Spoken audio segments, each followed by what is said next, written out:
This is Max with Four Seasons Plumbing. So testing water is a really simple thing to do. And it's a good way to find out what's going on in your water system and what you're putting in your body and how it's affecting your plumbing fixtures and stuff.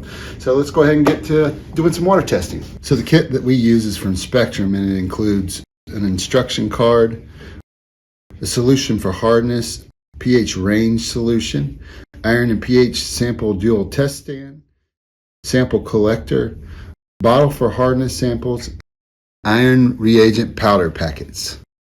So to start off, we're going to test for hardness in our water. So we'll start by pouring the amount of water in the test tube and pouring it into a large glass container. We'll then add 3 drops of the bottle labeled hardness solution 1 and swirl it around.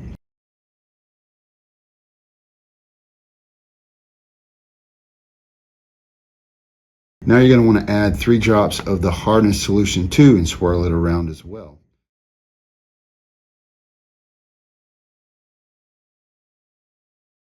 If you have hard water, it should turn red at this point.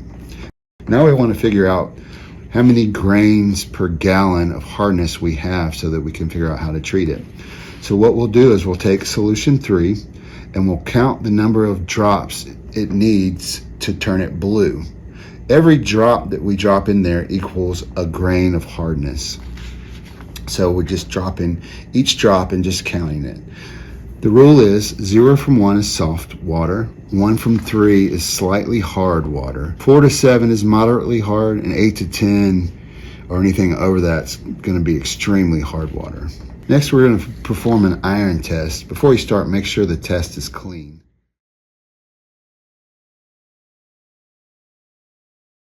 Fill the side marked iron with tap water to the fill line.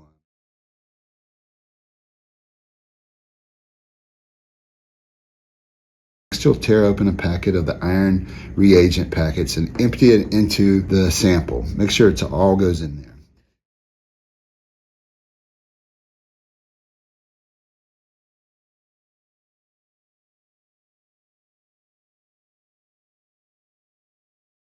Cap it and shake it several times. Now just let it sit for 3 minutes.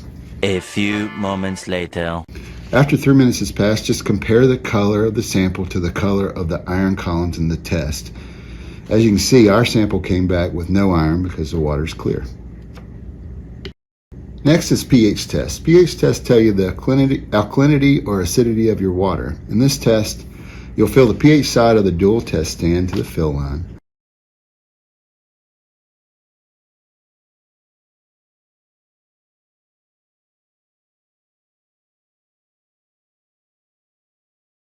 Next, we'll add 10 drops of the pH solution.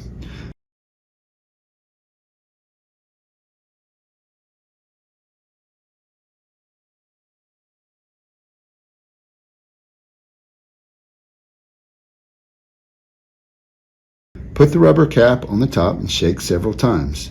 After that, just take a look and compare the color of your sample to the color on the right side.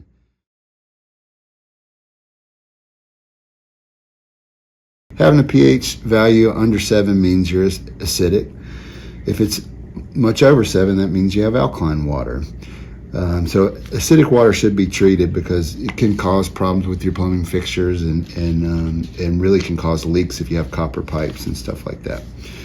All right, so testing your water is pretty simple. That kit costs about $100. There's some cheaper ones you can get. They're just little test strips that'll do pH and chlorine. So if you want to do that, and just check for that. It's a great idea, and making sure you know what's in your water is important. Just so you know what's going on in your body and when you're drinking it and when you're showering and stuff like that. And then it helps you to know what to do if you do want to treat it. And if you have any questions about that, also bacteria, we didn't hit on bacteria. Bacteria is a little more detailed test. I'd recommend having a professional out your house. It's very important how you take the sample so that it's not contaminated and you're getting it from the right place. And then how you get it to the labs is important as well.